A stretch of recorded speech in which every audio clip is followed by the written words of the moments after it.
It's Raging with Ron and Riccardo. The bald one is Ron. The hairy one is me, Riccardo. How you doing, Ron?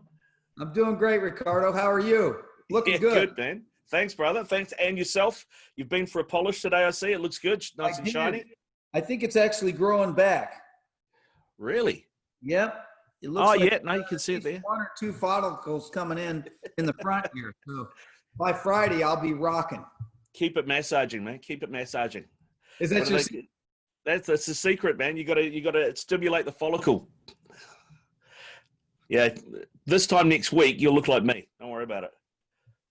You'll be there, mate. You'll be there. So Raging with Ron and Riccardo, it's you and me, and often guests as well, talking whatever passion projects, what we're passionate about, or not even projects, but just what we're passionate about. And I guess, the thing that we need to talk about is where we come from, where we started, and why we wanted to do this, right? Yeah, fair enough. It was interesting. We had this concept, Riccardo and I, to put together passion projects, give people a platform to express themselves without judgment. And we're going to look to go through a whole range of things. So we thought might be an interesting thing for our viewers to actually know who Ron and Riccardo are. So we'll start with Riccardo, and he can tell us about him and tell us at least two topics that you're passionate about, Riccardo, and I'll do the same. And we have other things we're passionate about. I'll speak for you on this, Riccardo, but let's go with two tonight. Two tonight. All right. Okay. Well, obviously, I'm not in the US. I'm in New Zealand, which is, if you don't know where New Zealand is, it's south of Australia. Keep going down. So we're down there. We're down under the down under, if you like. So that's where I'm from, and that's where I currently am. You can see in the background I've got the Dalmatian flag there. That's because my ancestry is from that part of the world on one side of the family, and I grew up in Auckland, which is still where I live with my partner and my child, and had a big career in radio. I've worked over 25 years in radio as a host, as a producer, as a music manager, if you like, and running a couple of stations. The Rock was the big one, sort of was the 2IC there, and was the music director for that station for about 8 years. Was also on a station called Radio Holdaki for a while, was the breakfast announcer there. And then since then I've moved into talk radio and worked on sports radio as well. So radio's kind of been my thing since I was in my early 20s. Music's always been a passion. I've always been in bands, and I'm still in a band as well, a metal band called Just One Fix. And I know Ron's got a t-shirt. He'll probably wear that on one of the shows at some point. And so yeah, still doing that, gigging, writing, and my passions. There are a few of them, we'll get to those. But independent music is a big one. Because, I see the way commercial radio has gone, and the way, obviously, the digital world has changed the way record companies operate as well. And particularly with radio, how very genre specific it's got, and how hard it can be to break in. And, a lot of it depends on the tastes and opinions of one person. There are some great rock bands that I've seen in this country who have never had a look in, because the people that have the final say don't rate it, or are challenged by it too much, and don't get it. So I work with bands as well, trying to get bands some more headspace, some more airtime, get them noticed. So I work with them as in a consulting capacity a lot as well, plugging to radio and looking for alternative ways for those bands to get noticed and to get heard. So that's a real passion project for me. And another one is, and this comes back, it's really interesting actually, because as a young guy, you probably, the testosterone kicks in, and you're easily led along certain paths. And I had a very narrow way of thinking for a while. But that was, my eyes were opened on that after a few conversations with my nonno, who was my Italian grandfather. And, he talked about when he first came to this country after the Second World War. He was a qualified electrician, but they wouldn't recognize his qualifications here. So he had to do his apprenticeship all over again. even though he knew more than a lot of the guys he was working with, because the technology he had learnt on in Italy was probably better than what we had here in New Zealand at the time, you know. And he dealt with a lot, because it was so close post-war. He dealt with a lot of racism and a lot of intolerance off the back of that, because of, obviously, the Italians were on the wrong side of the war, as it were, particularly if you were from New Zealand. So he dealt with a lot of that, and just having conversations with him about how being an immigrant was a challenge for him, who was such a proud, hardworking man. That really opened my eyes in a lot of ways and changed my way of thinking in a lot of ways as well. So it's really something for me that I want to understand people. I want to see what motivates people. I want to not be challenged by someone else's beliefs, but try and understand why they believe what they believe. You know, and I'm very much, so long as it doesn't impact me or doesn't hurt me or anyone else, then I'm pretty good with that. And it's just about getting your head around what those motivations are for people, and how society can be more welcoming and more inclusive. Well, that's amazing. Yeah, and an all-around good man. So I'm proud to be a part of this with you, and I appreciate and I'm humbled to have you here as a co-host. Thank you. Thanks, Ron. And I mean it. Yeah. What about you? What about your background, Ron? You tell us about. I mean, we've only got half an hour here. I don't know if we'll get it all in, but you've packed so much in to such a short life. I mean, you know, considering you're still only 30. Yeah, I don't know how you've managed to accomplish as much as you have. Yeah, and I lost my hair at 12, so here we are. You know, no, you know, it's I have led a very charmed life, only because I have spent my entire time really doing things I'm passionate about. And so I never felt like it was work. So I've been accused of being a workaholic. I've been accused of being, you know, too committed to my job and put too much time in. And lots of people have said lots of things about that from a perspective. And for me, I enjoy what I do, or I wouldn't do it. First of all, I believe you have to enjoy what you do, or you won't be good at it. And it does become work, and then you got to go to a job, and it changes your attitude and all these kind of things that we're all aware of. And I've done that. It's not something that, you know, that I knew. For me, I just had to go, and then it's like, you know what? And I've left many opportunities without a net, because it's like, I'm a man of my convictions. So I'll cut to the chase and give you a little history. I mean, I grew up in small towns in the United States. I'd never left the United States. I split some time between a southern Illinois small town and a town in Texas, a very small town in Texas. And then after that, I went to college. My mother was a school teacher. My father was, you know, a mechanic, auto mechanic.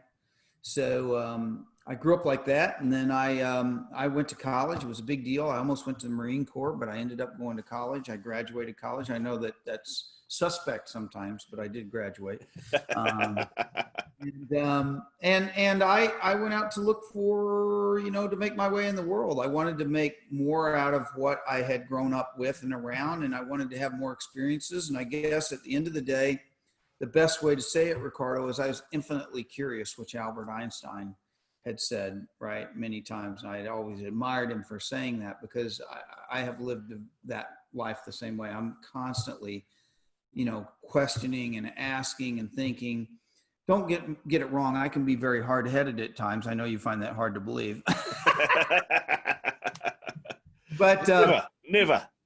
Yeah, I know it doesn't make any sense at all. But be that as it may, you know, I have been curious, and I'll tell you, you know, so I spent, you know, most of my professional career in music, and I was able to check off a lot of boxes of what I considered to be accomplishments. And the accomplishments weren't necessarily for what a lot of people seek for accomplishments. People seek material gain or all that. And those are byproducts, and those are fantastic, right? If you can go and get the cars you want and the houses you want and the clothes you want and all those things, they're byproducts of what I call success. I think success is doing what you're passionate about, doing something that you don't find is work. and being able to spend your time there. And more importantly, hopefully raise better around you, right? So I'll leave you with this. I serve music companies. I was with Warner for a number of years. I was with Priority as a number of years. I was with Universal for a number of years, all as a senior executive and all those things. I started out in the music business wanting to be a vice president of sales, a head of sales. And I accomplished that. I think I was 26 years old.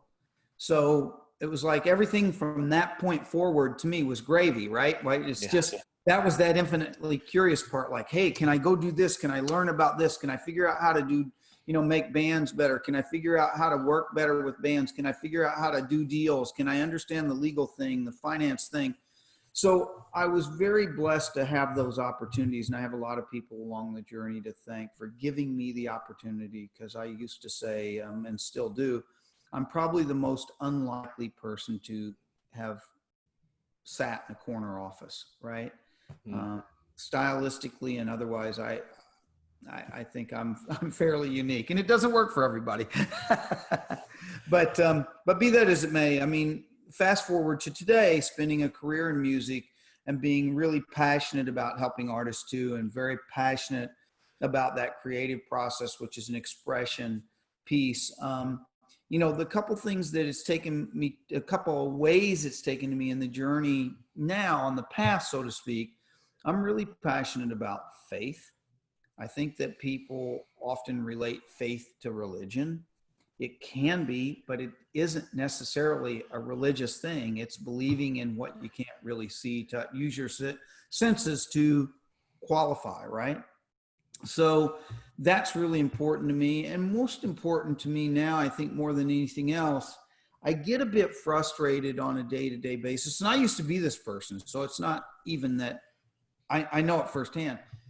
Being judgmental, and the lack of being judgmental, and I'm a work in progress there, is really, really important to me, because people look at somebody, the way they appear, the way they talk, the way they walk, whatever, and they'll immediately make an opinion about that person.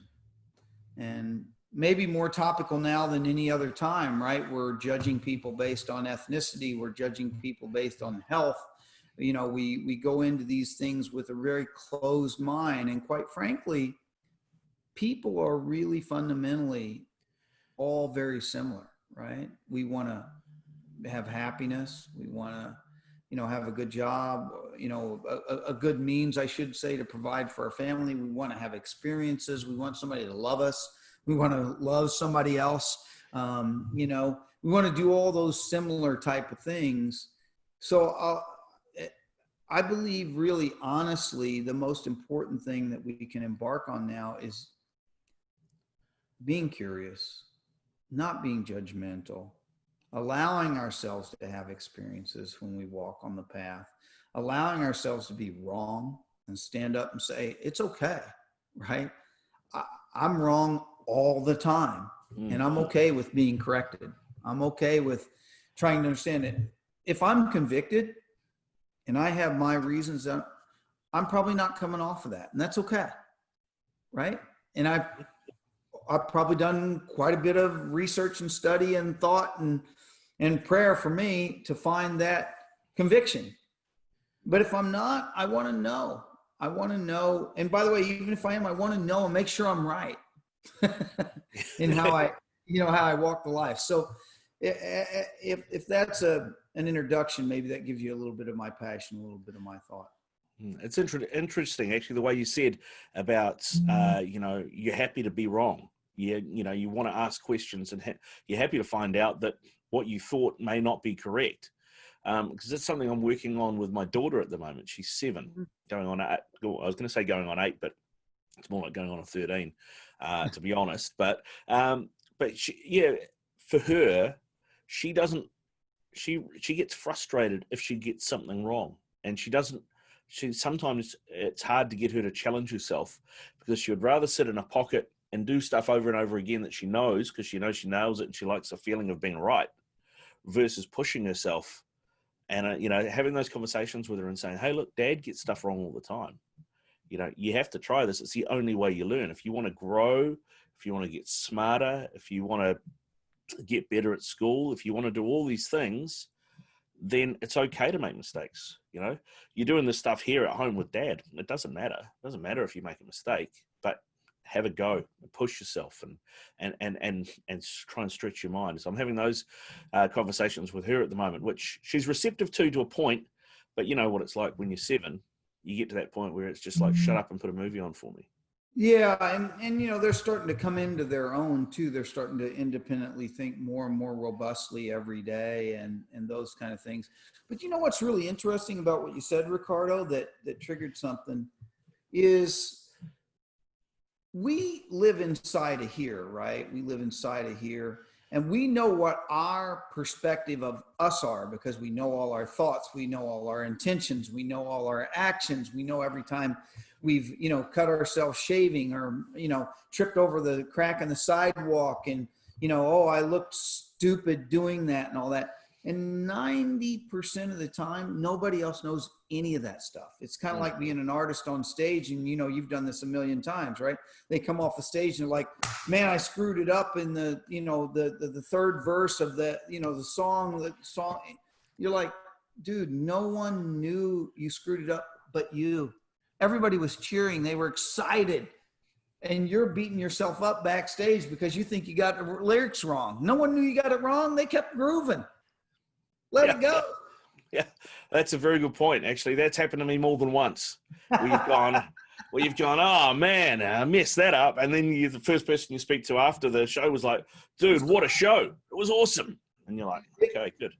Yeah, and how many times has either happened to you or you go up to a band and you're like, man, the show was amazing. And I'm a person who tells the truth, right? If I think it sucked, I'd say, Riccardo, man, you know, I might not tell you in front of the reporters, but I'd probably pull you aside and go, ooh, you know, that was a tough one, huh? You all right? Yeah. Going on at home? Yeah. But you know, at the end of the day, I say it's really great. And then the artist looks you in the eye and goes, oh, it was horrible. And you're like, what are you talking about? Horrible. What do you mean? Well, you know, I just didn't have the energy. No one knew. You were great. People loved it. If I'm standing out there and I can't tell, you've dialed it in, you haven't dialed it in. Right. You know? Right. Because if you've dialed it in, people will be able to tell. 100%. Yeah, exactly. But I think that, you know, at least for our section to introduce everybody to us a little bit more intently is, you know, those are my passion projects. You have your passion projects. And I guess the question is for you and for me too, is what are we going to do about it? You know, what are you going to do about it? What can you do about it? How can we help each other achieve those things?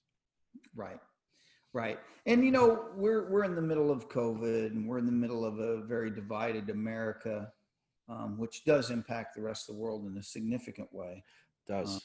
I think that Americans oftentimes don't really, you know, you live in your own skin like we just talked about. If you consider America a skin, you're living inside of here. So you think, oh, well, the United States, you know, it's okay for us to have all these problems. No, it affects the entire world because we're the world power for the time being. I hope we are forever, but we are today. And when our currency moves, the world currency moves. Yeah, exactly.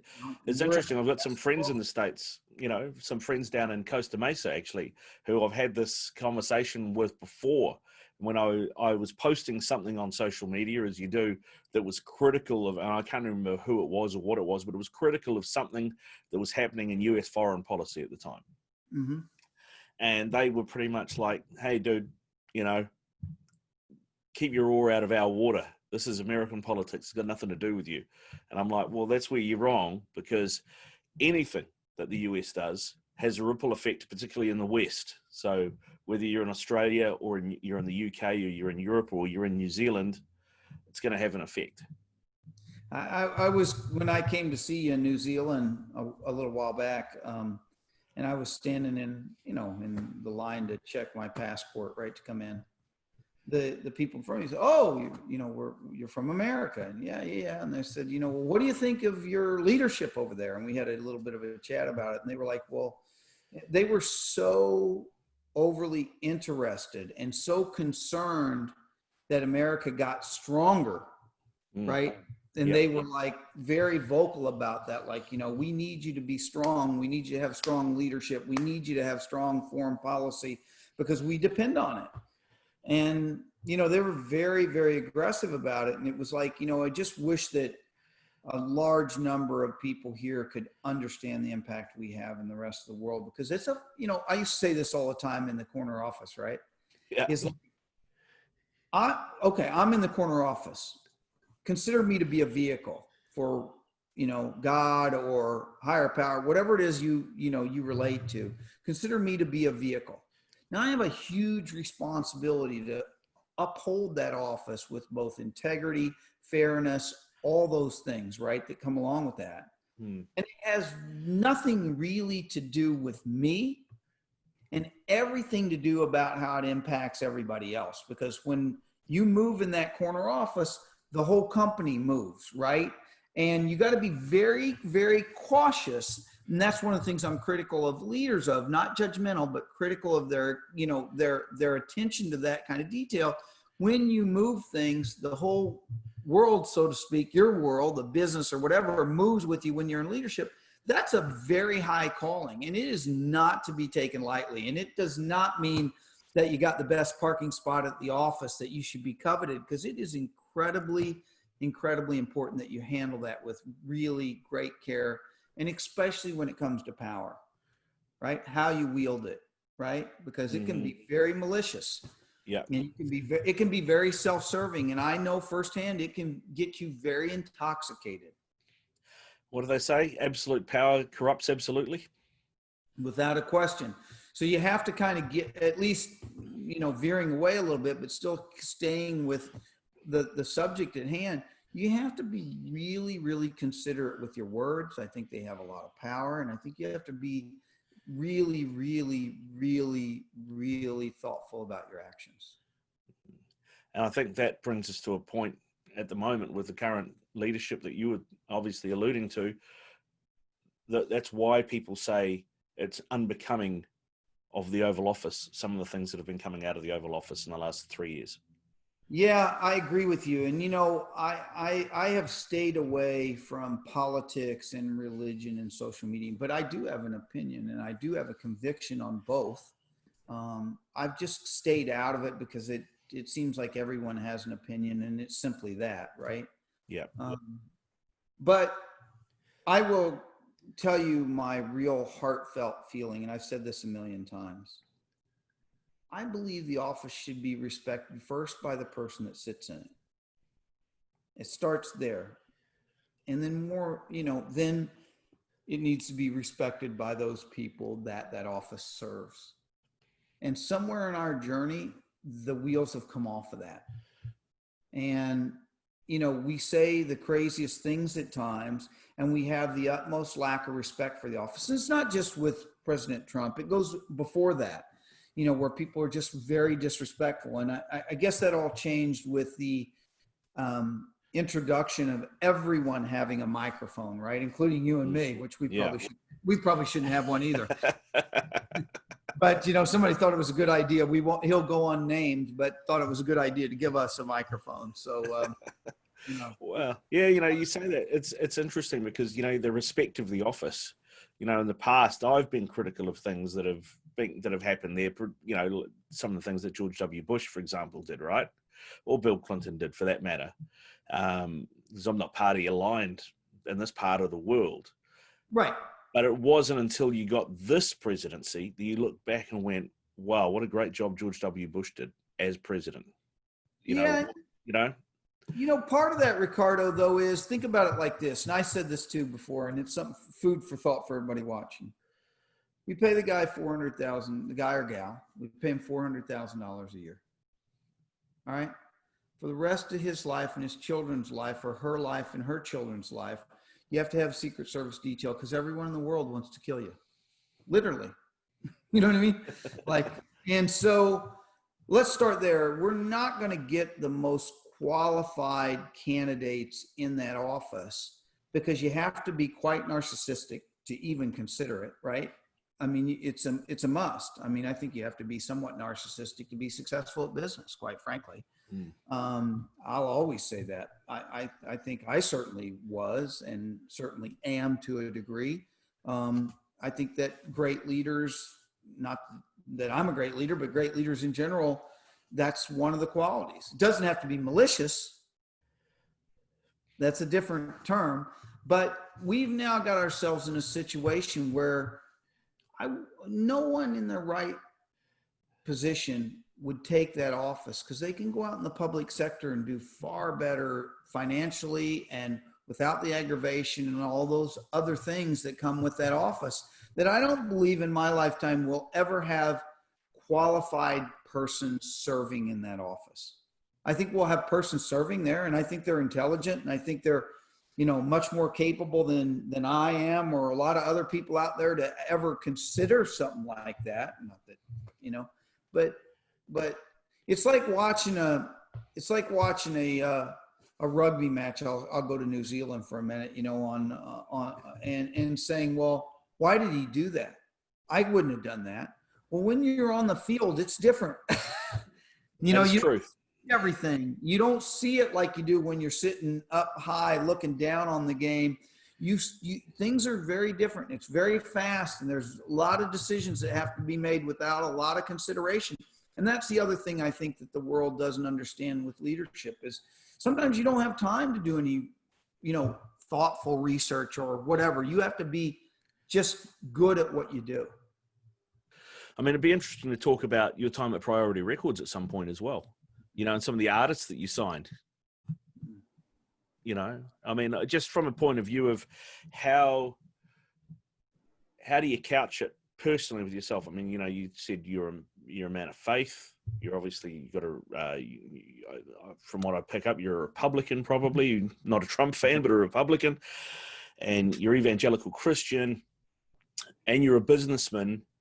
And you sign a band like the NWA who are going, fuck the police. How do you couch that? How do you separate where you are in yourself versus, is this the right product for my business? Am I doing the right job for my business here? Yeah. And I didn't sign NWA, but I worked with them and lots of other artists. And I've justified it a few different ways. One, when I was 20 years old or 22, I know what I said. I said, if I don't do it, somebody else is going to do it. So if there's no demand, then I'm not pushing it on anybody. I'm just feeding fiends, right? People that want more of that kind of content, I'm providing it. And if I don't provide it, somebody else will provide it. And then I probably matured past that as I spent more time with it to say, look, there's an important message here that needs to be, put in front of people. And regardless of how it's presented, the message is not lost, right? So oftentimes people get caught up in language or this or that and the other thing. And then last but not least, I kind of got to a point where it was like, look, this is a big part of our culture. This is what people are gravitating towards. And, there's nothing wrong with being a capitalist. No. Well, I mean, because, now, as conversations that we've had outside of this, I know that you're the only white guy, or your family's the only white family that goes to the church that you go to, right?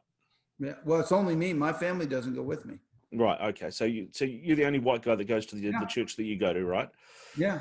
And you've obviously got some attraction to that church and to the way they do things. Is that a result of your journey through your workplace and getting to know that African American culture, or do you think you always would have been there? Well, I was very ignorant of Black culture, and I was raised where I didn't have any exposure to African American culture or whatever.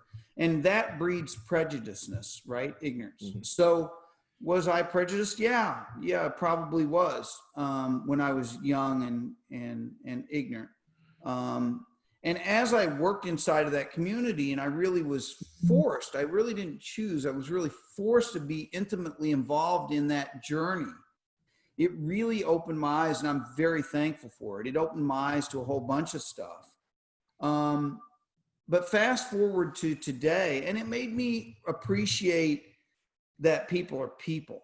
And not only for the Black community, but everybody else. You know, you may have looked at anybody else that was different, quote, than, you know, I was, just like, you know, Black people or Chinese people, whoever, right? Ethnic people in general, look at people that are different than who they are, and whether they have fear or intimidation or ignorance or a combination of all those things or whatever. It's weird.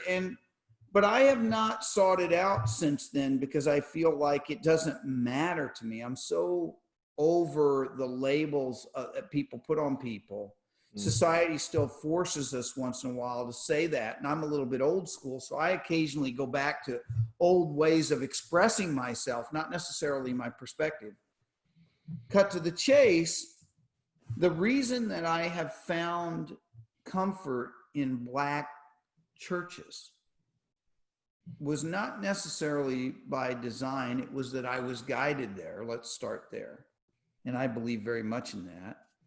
And that I was put there because that's where I was supposed to be, not only for myself, which is the biggest benefit because I feel it the most, but my bishop will tell you that I have impacted his church immensely by being there and tearing down prejudice from them and giving them a different perspective that they never had, because I literally was the first white member of the church.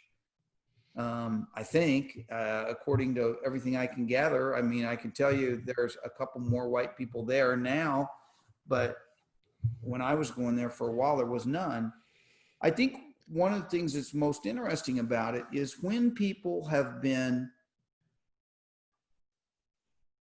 I'm going to use the wrong word. I was going to say exploited, which I use that word often to describe this, but when people struggle, let's say that.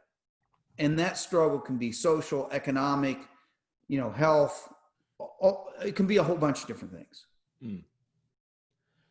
They tend to rely more on their faith because they don't have other things to rely on. And that is really powerful when it comes to my worship, where I have people that are authentically worshiping and authentically praying and authentically believing and authentically, you know, expressing themselves. That was very powerful to me, because what I didn't want to do, Riccardo, is live a life that was filled with hypocrisy. You know, you've been around me a little bit. I'm an authentic guy, and it took me a long time to get there, right? Because I'm scared too. I'm scared you won't like me. I'm scared that you'll look at me the way that I see myself inside, which ain't always cool, you know? Yeah. And I'm afraid you'll see that, and you'll see who I really am, you know? Whatever those fears are that sit around and bounce around in my head, I don't think are any different than anybody else out there.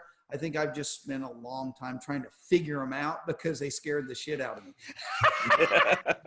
Well, yeah, no, I mean, conquering, I guess what it is, what do you call it, self-doubt, conquering that self-doubt, or that, you know, that's a tough thing to do, because that inner voice is always there, you know?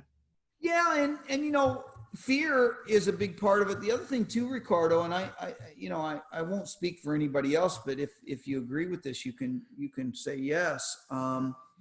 You know, when you're on the journey, we get so caught up, or I do. I'm speaking about myself, like I said, when I say we, you get so caught up in, okay, this is so important because I'm experiencing it.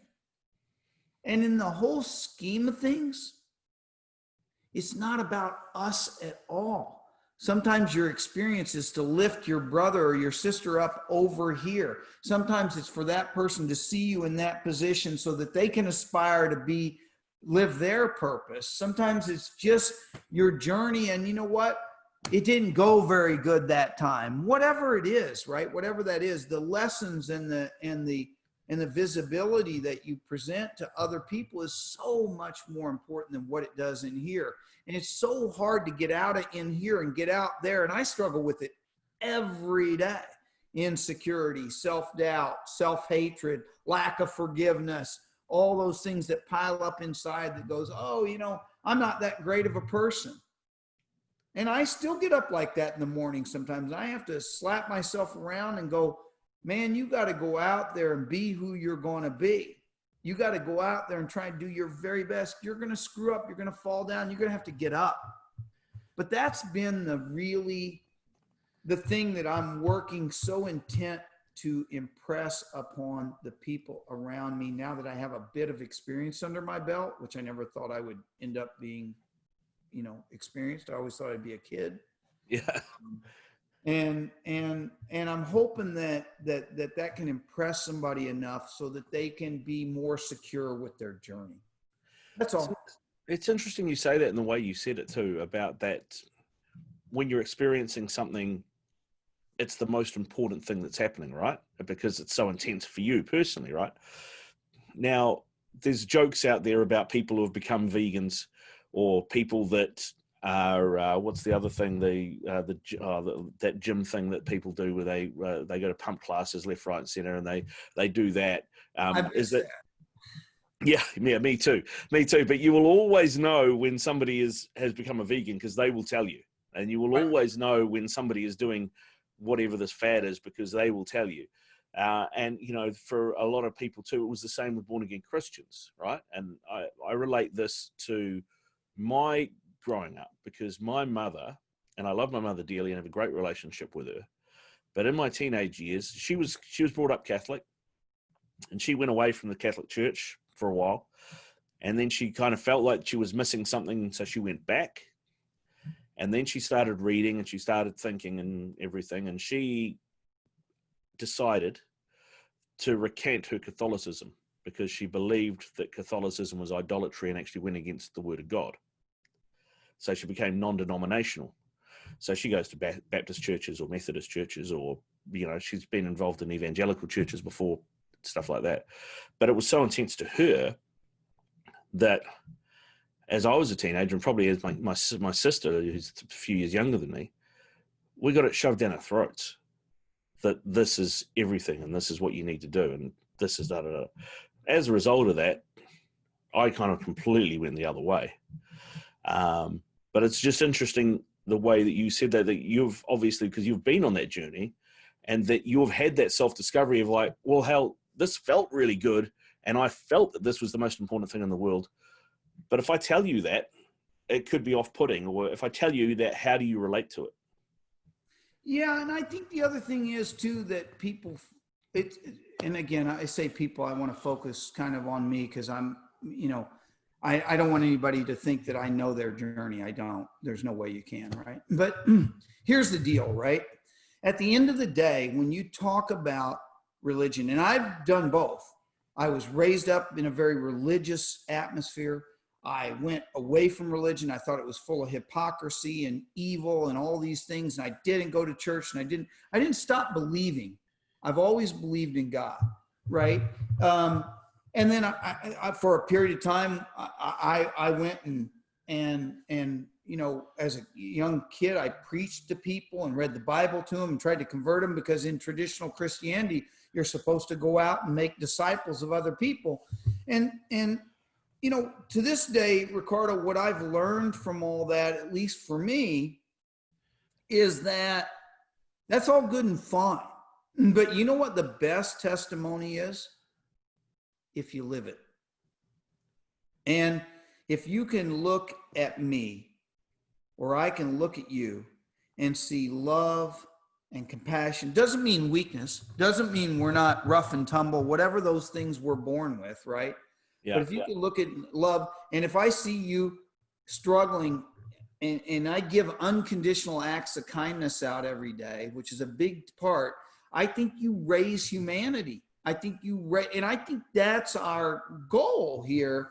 And hopefully somebody looks at, God forbid they look at me, but somebody looks at, you know, somebody who's doing that in a really high level and goes, man, I want to be like that. That reminds me of what a real Christian, religious, whatever those terms you want to be, believer, higher power, whatever, or none of that. If you can be something that somebody wants to aspire to and it's good, you've made some real progress. If you can change people's life because of the way you impact them and change it for the better, I think that that's incredible. And I have been fortunate enough, not because of myself, but because of my God, to be in a position to do that more than once. I've impacted people in a really positive way and really helped them grow professionally and personally and all. I've failed a lot of people too. Don't get it twisted. You know what I mean? I've screwed up a bunch of people along the journey too. We're humans.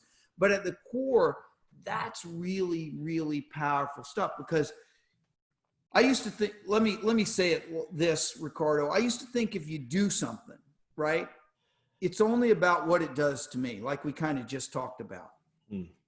But oftentimes what we're doing and what our experiences are, whether they're made by us or that we just run into them, right? Those experiences sometimes may not be for, they may be for somebody you don't even know and you've never met that see your journey that it impacts. And that's why it's very important to be precious with your words and your actions. And I've been reckless with them more than I've been precious with them. And so if we can live like that, that does raise humanity. And I don't care where you live and what your ethnicity is and what your gender is and where your fears are at. If you can strip out fear, remove judgment, give love, do unconditional acts of kindness, I mean, the rest of it will really come into place. And I said this in one other time when you and I were talking, and I'll end this tirade with this. I always thought that happiness was something you went and looked for, and I couldn't understand why I wasn't happy. Outside, I appeared that way. It's cheerful. People like to be around me, but inside, I was not happy, angry, mad, whatever it was. Probably 98% of the people around me would never have known that because I was a great actor. Happiness is not something you go and acquire or look for or find. It doesn't work like that. You know what it's about? Being content. And if you take that word contentment and you put it across the different pieces of your life, Riccardo, right? You and I do that, right? I'm not preaching to you. I'm including me in it because I need more work than you do. But if you do that, then at the end of the day, it doesn't matter what your circumstances are. It doesn't matter what your economics are. It doesn't matter whether your car didn't start this morning. It doesn't matter whether you got fired from your job. It doesn't matter whether, God forbid, somebody you love is handicapped or you're handicapped or you're in ill health or any of those things, because you have become content, right? With whatever that is, not passive. People get it twisted. They get it confused. They're like, oh, well, that means I just lay on the couch. No. You got to get up and try every day. You got to swing hard at the ball when it comes across the plate. You got to really go out there and try, because that's what we're supposed to do, and that's what makes us feel good. But if you can strip out fear, which is a big one, right? And try hard, believe, right? And really, really, really step back and not be so unforgiving of yourself, you will change the world. I mean it. And you will absolutely change the world, because the number of people that you touch in your life, which I have heard through a couple different sources, and I think ask.com was the biggest supplier of this data, is that individually we touch 10,000 people in our lifetime. That's a lot of people. And if those 10,000 touch 10,000 and those 10,000 touch 10,000, now we really are talking about one person changing the world. One person. and it goes on for generations and it exponentially grows. So if we can leave just something really, really, really positive with just one person, we are doing a great job of changing the world. Well said, Ron. Well said. And that's what I'm trying to live. I'm a long way from it, but at least I know where I want to be. You got a clear direction. You got a clear direction. That's the main thing.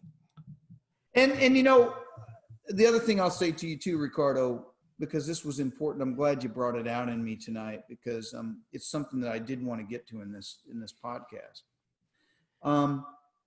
We still live, and I do it too. Sometimes we see kindness and humility and love as weakness. And I've done it both ways. I've been egotistical.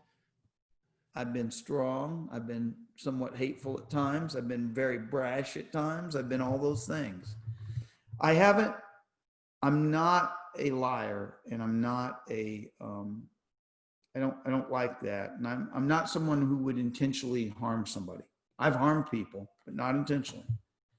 And I will tell you, it is really interesting to me to try and live that life.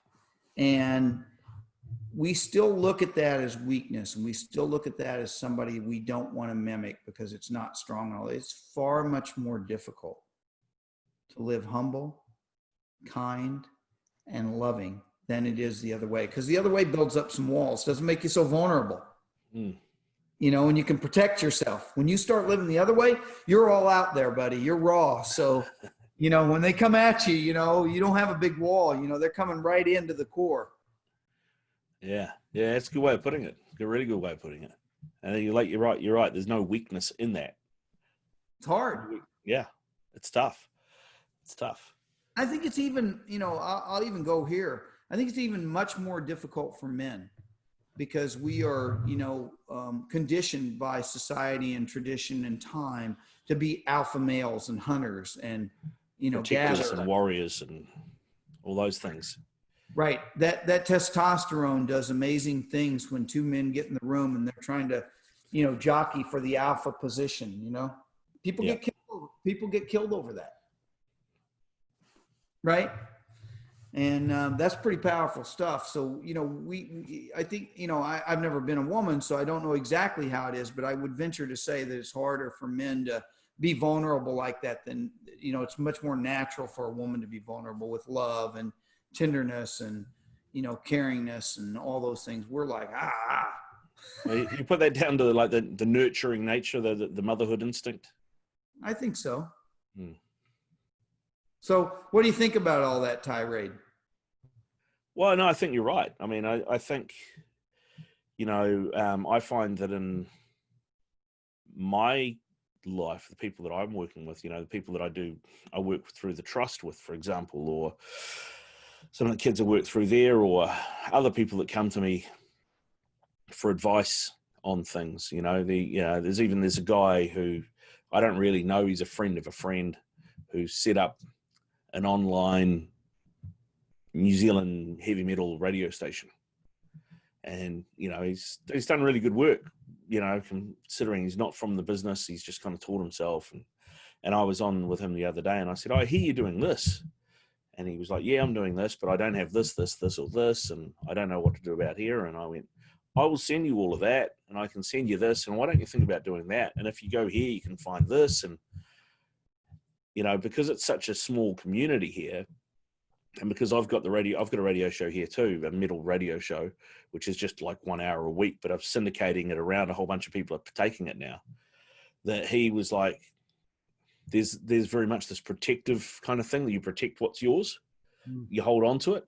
Whereas I'm all about, oh no, in fact, I'll give you this contact. I'll introduce you to this person, you know. And so he was like, oh man, thank you so much. Thanks for all this help. You know, I never would have thought to ask for it, because there is that very much. It's quite a testosterone fueled music, as well as it being quite male dominated. So you get all of those on top of each other, you know. I think it's interesting that people always feel weird when somebody does the right thing. That's pretty telling. Mm. Yeah, yeah, they're a bit like, oh, well, But yeah, I mean, I've just been doing some stuff with my band, and I got a contact in the UK to a radio station, which is called Rock Hammer FM, I think, and they're around Birmingham, and they're all, it's all hard rock and heavy metal. They've got an audience of 1.2 million. I'd never heard of them, but I Wow. found them, and I just got in touch and said, hey, listen, I'm in New Zealand and I do a show here, and I'm in a band and I work with other bands. Would you be up for me sending you some New Zealand music? And the guy was like, fuck, would love some New Zealand music, all about it. So then I got in touch with a whole bunch of bands that I know, and I was like, hey, I've got this contact in the UK. They could potentially be playing our music to an audience of 1.2 million people. Do you want in?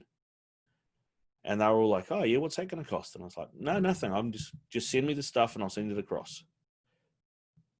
And then it's just, oh man, thanks. Oh, da, da, da, da. Whereas a lot of people in this scene, if you like, from what would have just sat on that, and it would have just been their secret, and they would have just done it for their band. Or if they had done it for other people, they would have charged them for the privilege, So yeah, I'm all about trying to grow that scene here, not make it smaller. Yeah, right.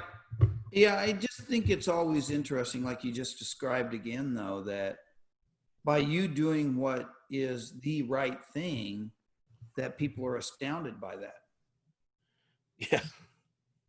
It's like, really? Like, that's what we're supposed to be doing. But, that comes from, people taking advantage for a long time and that kind of thing.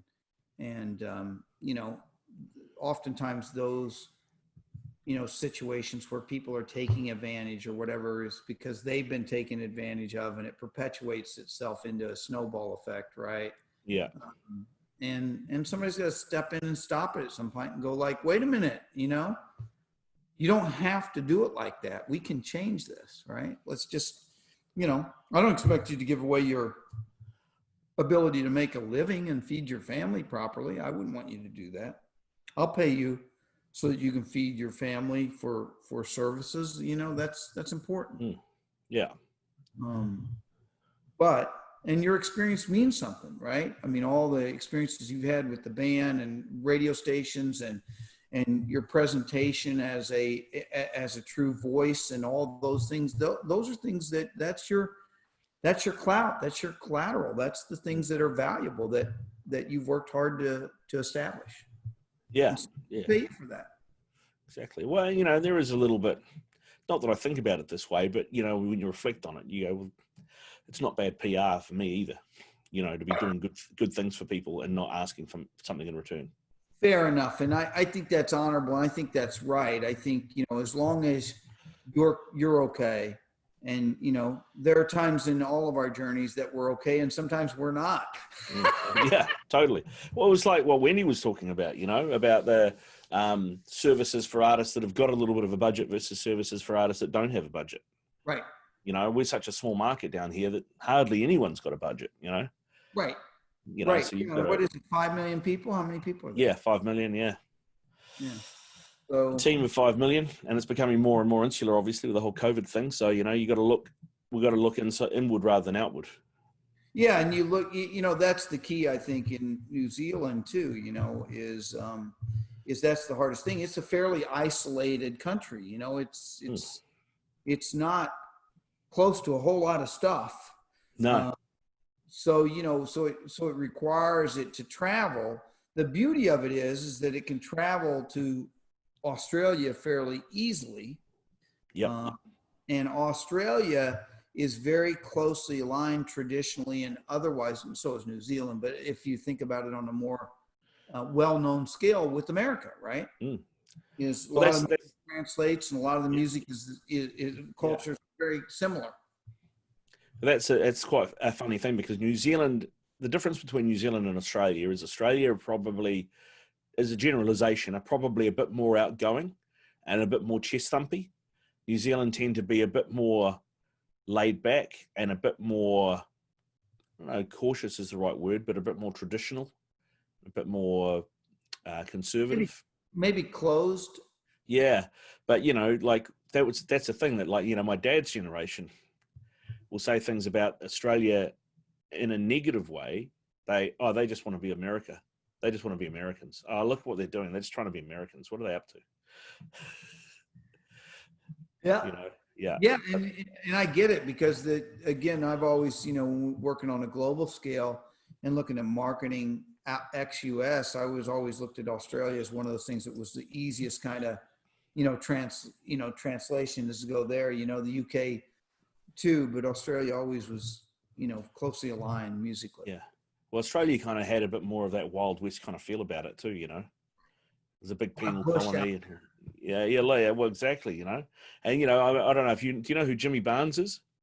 Who is that? Yeah, he's an Australian singer, but he was a singer. He was the front man for a band called Cold Chisel, who were Okay. big in I want to say mainly in the 80s, late 70s, Yeah, early 80s. I remember that. I didn't remember him specifically. Well, he became the big star. He left, that band broke up, and he was like the Australian Bruce Springsteen. He had Oh, a wow. song, So I'm living under a rock because I don't remember him. yeah, he had a song called Working Class Man, which was probably as big, if not bigger, down here than Born in the USA was. Wow. You know, but it's very much he talks about Vietnam in it, and talks about, because there are a lot of Australians served in Vietnam, Right. and the same, like some of the Cold Chisel stuff. There's a great song, actually, one of my favorite Cold Chisel songs, is a song called K San, and it's about a guy trying to deal with life back in the civilian population Wow. after having been in Vietnam. You know, there's this great what's this great line? He says about, talking about the women in Australia. He says, their minds were often open.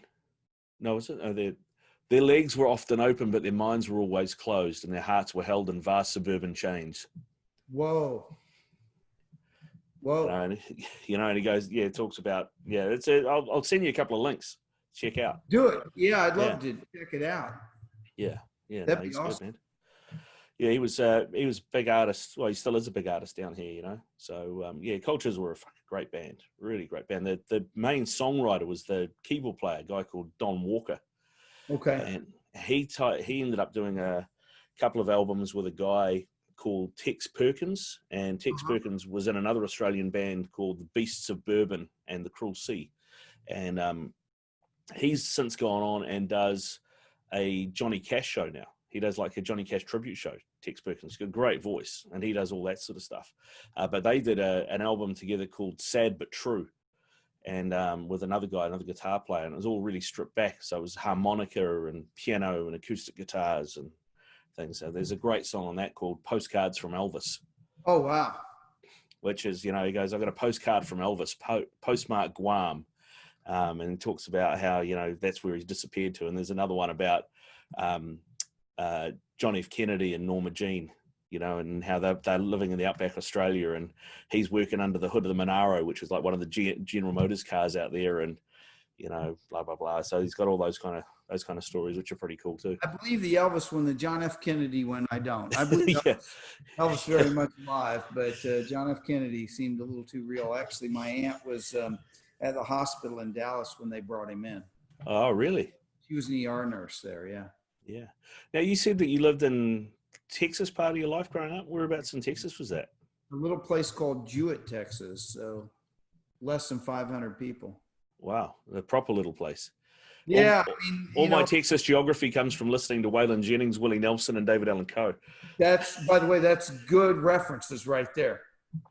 Yeah, looking back and places like that. Right, looking back, Texas. Yeah. And again, not to make it too self-serving, but over the years had many questions. I always feel so old when I say over the years and all that stuff that my dad used to say. I'm like, really? It's come to that? But one of the things that's interesting, Riccardo, is I encountered so many people over so many times, and again, I'm super humbled by, the opportunities that I've had and the people that I've served and the companies I've served and the artists I've served and on down the line. I really, truly am. But I would always hear people say, well, you know, it's different for you. I never had any opportunity. I didn't know anybody. My town isn't big enough. I'm like, really? So less than 500 is big enough? Yeah.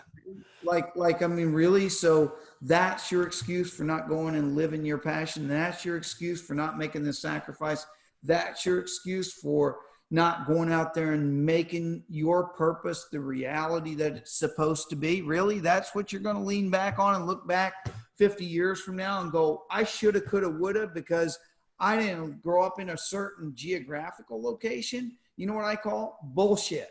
Yeah, actually, it's interesting you say that, because one of the thing that has been said about me from friends of mine, which I quite like, is that they're always happy to invite me anywhere because I can have a conversation with anybody.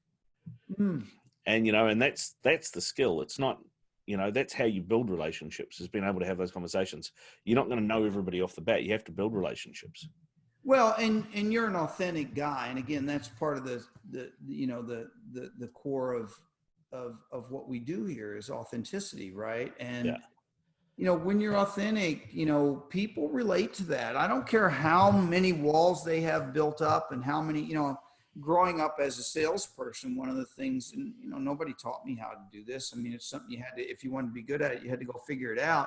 You'll learn how to not in a hypocritical or a fake way, but you learn to figure out how to navigate people's defenses, because we all have them up, right? Yep. Oh, I'm afraid if you see this side of me, or if you get past that wall, you're gonna see who's really me.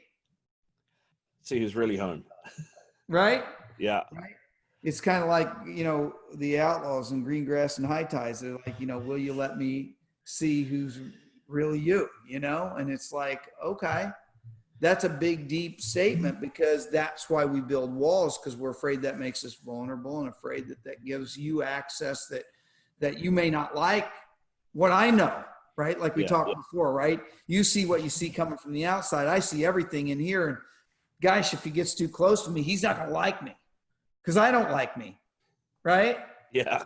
So maybe you start with fixing the I don't like me part, and then your I don't give a shit factor goes through the roof, because you know what, Riccardo, if I really do like me, and I really do like who I am, and if you don't, I hope you do, but okay. Yeah. I'm not for everybody. Well, you got to be, what's the word? I go back to use your word, actually, content. You got to be content with yourself. You might not be happy with every part of yourself, but you got to be content with that's who you are, and just be sort of at peace with that, if you like, and carry on. My I don't give a shit factor went up a long time ago. And I don't mean that in a bad way. Yeah. I just had to figure out who I was and figure out the relationship I wanted to have with me. And then I could properly present myself out there. And if people didn't accept that, I'm okay with that. Right. I'm okay if you don't dig me. And by the way, there's 7.1 billion people in the world. Not everybody's going to dig everybody. Okay. Okay. And I hope they don't. I don't want everybody to be the same. Yeah. I mean, like Wendy had said in a previous podcast, what good would that be if everybody was the same? It'd be kind of boring. Yeah, it would be. It would be totally boring. Yeah. No, those are all really good points. It's like you say, it's like we said, you got to be true to yourself, and then just embrace that, and be happy with that. And if people don't like it, then so be it, but don't get hung up on it.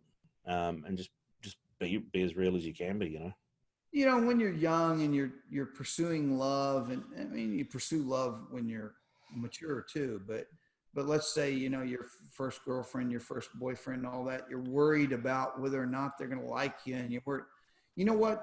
People respond to confidence, and people respond to authenticity.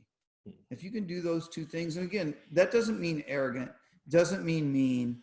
It just means being authentic and being confident with what you stand for. We don't have to agree, but at least where I'm coming from and who I am and what I'm at. I mean, we're going to get this guy on one week, and I'll try not to eat up any more airtime, but we're going to get this guy on. I have a conversation with him probably every other week. And he was a super senior guy in the music business worldwide. He served a lot of companies on a very high level. And he and I can't be more opposite in our points of view on 98% of the things that we talk about. But we also can't be better friends. With, you know, I mean, it's like we talk every couple of weeks. We've been friends for decades. He was a very high powered guy when I was a very lowly guy in the music business. And then when I ascended and never got the power that he had, but you know, at least got kind of in a corner office, and we sort of got to work. We got to work together, honestly, on several different occasions in several different roles. You know, we became really good friends. And to this day, he's retired. I mean, he's hanging out, living a life of O'Reilly. I'm still working, doing podcasts with you. You know what I mean? Yeah. Trying to pick up a couple nickels around here. Yeah. If we can find them laying around. I don't know if we ever will, but if we find them, we'll pick them up. And we can't be any different. And we've never once had an argument. Not once about anything.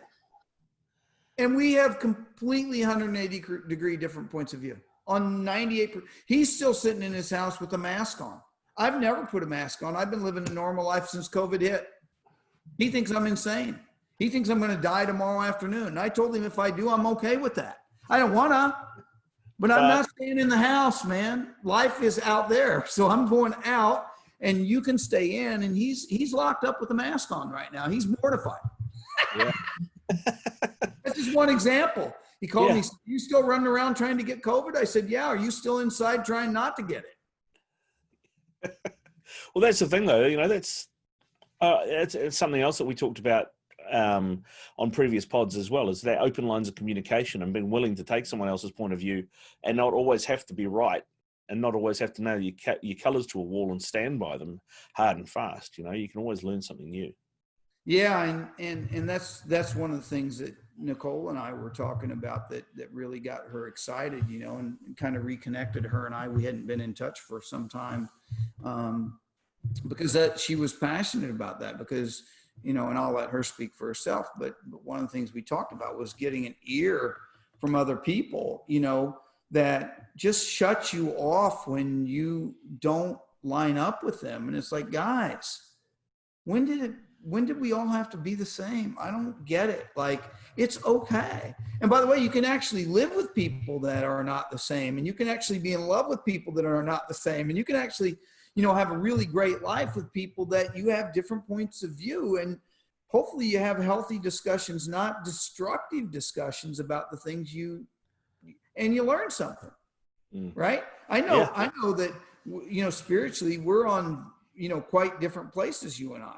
But I'm excited when we do the podcast about that, because that's going to be interesting with you and I on the different points of view and maybe bring in the bishop to get a little piece of that. You know, if I can ever get him disciplined enough, which I'm calling him out on here now, get him disciplined enough to actually respond and actually put it on his calendar. You know, he's got a lot going on, but I've been on him pretty good. So hopefully we'll get him on here, because I think it would be a really great exchange of really different points of view, because he and I disagree on a number of things too. Yeah. Well, there's you know, from talking to you about this now, there's a difference between faith and religion, right? Yes. And I don't have that. I believe there's something greater than us out there. You know, I just don't feel it. But even if I did, some of the books that I've read, some of the study that I've done, some of the people I've talked to, some of the things I've watched would make me go, well, there is, but the way that it's been represented isn't right. You know, and that's probably my biggest bugbear. I don't have a problem if people have belief or have faith, but it's the amount of damage that the money-making structure and control structure around it has done over the years. That is you know, when you talked about that you fell out with it for a while because you saw so much hypocrisy in it. Well, that's exactly what I'm talking about. Yeah, and I think that happens to a lot of people. I mean, and let's change it up a little bit, make it a little bit more practical, maybe a little bit more real. I mean, it can't get any more real than what we're talking about, but whatever. Take the drug companies. Do you not take the polio vaccine because you'd rather have polio? Nope. No, it's a big business. Yeah. And I don't know that they're necessarily concerned. I mean, I'm sure initially they were concerned about whether they could eradicate polio or not. But I think now they're really concerned about how much money they can make. So does that make it bad to have the polio drug? Probably not, because we maybe are better off with it than without it, right? So if you look at religion and that the same, when men and capitalism, and I mean women too, but when human beings get involved and capitalism starts to interfere, and by the way, I'm a capitalist, so I've been part of this journey too, you know, Yeah. but when that stuff starts to dictate the greater good and opinions and that dictate the greater good, that's not how religion was designed, right? No. Religion was designed, if you believe the way I believe, that there was only two messages that my point of view came to this earth to deliver, and they killed the man that delivered the message. It was, you know, love your God above all other and love your brother as yourself. That was the only two things. That replaced everything else that was ever said. Those two things. And they said, okay, put him on a cross and get rid of him. Yeah. And there's a few. You know, it's not like he went out and said, you know, kill everybody and let's, you know, create a movement and overthrow the government. He didn't have any of that going on, but they were fearful, right? And that's how men and human beings get involved in something that, you know, had a pure beginning and destroy it, just like the polio drug. It may have began, you know, as a bad example, but as a bad analogy, but it may have began as a, you know, as a pure, let's do the right thing and get rid of this horrible disease. And now it's turned in, we have shareholders. How much money can we get back to them? Yeah. Well, that's the thing. And, you know, to take that back to it's probably the polio vaccine didn't start with a corporation. It started with one man, one person who experienced the horrors of polio and went, how can I stop this from happening to other people? Right.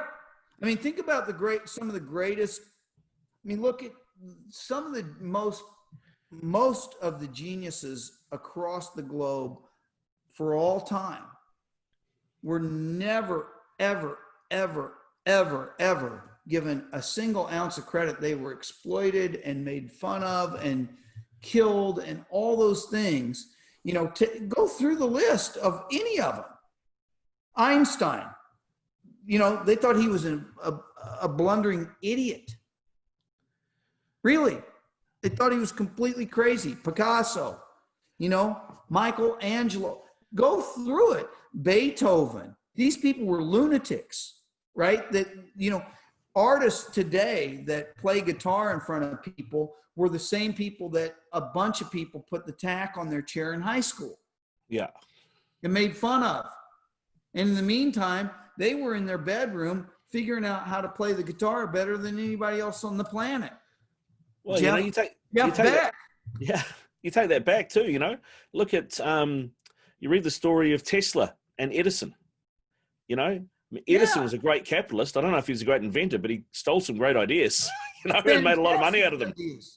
Yeah. Yeah. And Henry Ford, you know, he had a horrible family life. His son committed suicide. And he changed modern manufacturing across the globe. He bankrupt 4 companies before he found Ford. I mean, was completely out. And him and Edison, you know, same time frame, same friends. Why you bring it up? If you go to the Henry Ford Museum in Detroit, I'll leave you this as an aside, which is really interesting, Riccardo.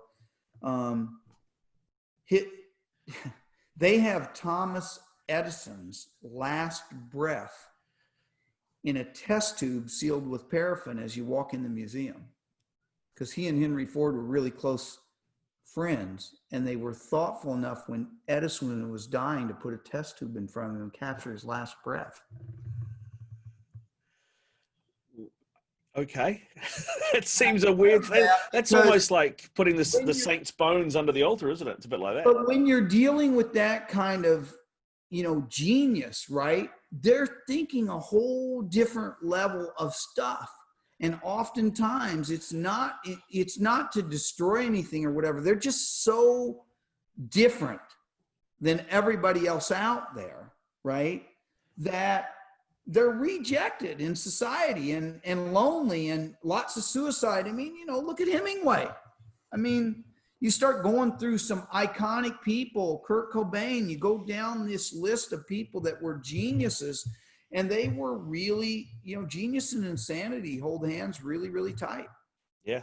Yeah. Well, that's like, going back on that, that pod, I don't know if you've had a chance to listen to it yet, but The Root of Evil, about Dr. George Hodel. His IQ was 20 marks higher than Einstein's. Wow. It was he tested at 189 or something like that, something stupid. And and that guy, you talk about genius and insanity. He was a piece of work. You want to check that out if you haven't checked it out. I will check that out. But to go back to finish this up really quickly too. Well, and now we're dealing with somebody like myself that has an 80 IQ. So, listeners out, be like, none of the stuff he just said made any sense to any of us. So we'll have. The only reason you can count to 6 is because that's how many toes you've got, right? We'll have 3 viewers at the end of this journey of sacrificing all this time. But hey, the three viewers we'll appreciate. So, but be that as it may, if you really start to go back to the religious thing and go back to the spiritual thing for a second, and this is not to convert you, it's just for food for thought.